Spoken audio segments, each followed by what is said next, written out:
बिस्मिल्लाहिर्रहमानिर्रहीम। अस्सलाम वालेकुम। Welcome to cooking truck Urdu.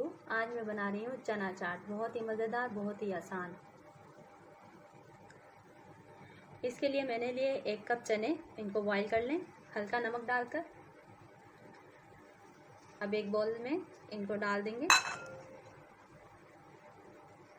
1 अदद कटी हुई प्याज, इसको इस तरह से काट लें।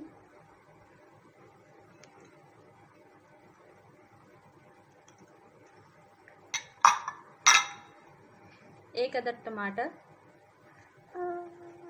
इसको भी प्याज के अंदाज में काट लें।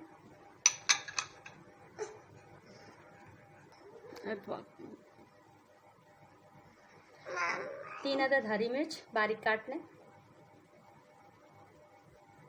1.5 चाय का चम्मच कुटी हुई लाल मिर्च। अब इसको मिक्स करेंगे। अब ये अच्छी तरह मिक्स हो गई है।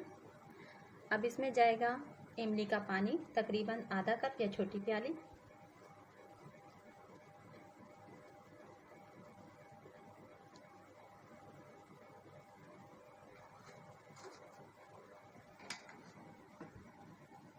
गार्निश के लिए रिंग प्याज,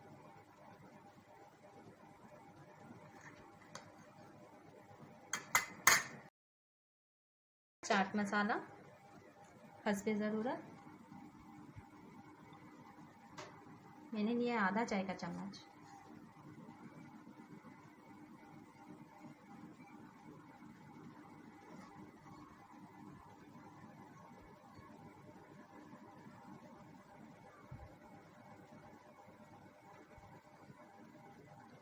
मज़ेदार चना चाट तैयार है।